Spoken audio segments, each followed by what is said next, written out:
Hello, my name's Brian Revels, and I'm sending in this video submission for the Design Thinking Strategist opportunity that you guys have available. In answering your questions, so my approach for building trust with a new client or team is essentially just trying to get to know them. A lot of times I'll find out who they are and what they bring to the table, and then I have a story for about anything, so I can typically relate to anyone. And so just building that relationship so that they better understand who I am and how I'm trying to help them, and then essentially how they're able to help me as well. As far as some innovations, with my last group, there was a ton of new development we were doing. We were having to almost rewrite the entire site. And so a lot of times what I was trying to do was actually push for more user involvement. A lot of times the product management was like, well, let's just do it the same as last time. And I'm like, well, how do you know that that was a good fit for what we're doing, or that's exactly what the customer wants?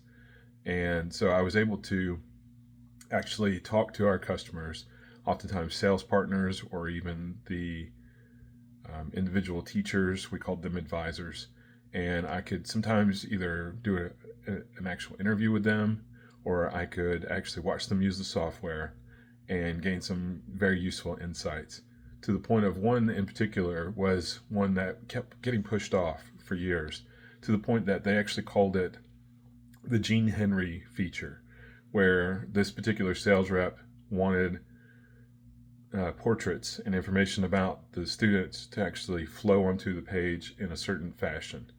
And product management was like, nobody else wants this.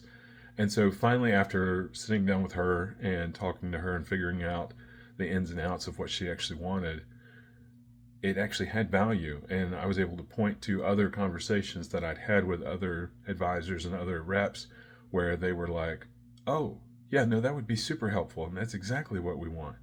So by the time we got around to actually implementing that, it was a feature that basically people didn't realize they needed or wanted until they saw it.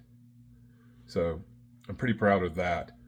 And then as far as that would be a time that I also encountered resistance across my team, where I wasn't the product manager, but the product manager was a new person who had never been in that role, and they didn't necessarily understand how to be a product manager. And so what I was actually having to do was, I was the UX designer and UX researcher, talking to customers, trying to figure out what the requirements were and if people were happy with our software, but then also having to then write the user stories to make the changes that needed to happen. I would then have to act as the business analyst and write all the epics, the user stories, and then go into the grooming sessions as the product owner and actually bring these to the development team and ensure that they were actually developed within the 3-week sprints that we had set up. Oftentimes with the user research, I had to make a case or bring a point of, hey, this is actually something our customers need and want. And so I had to build in my own credibility with that particular team, and for them to understand where we needed to go. This brings in the point of being able to experiment and try out new technologies. I'm very familiar with AI now, actually using Claude Code, as well as ChatGPT, DeepSeek.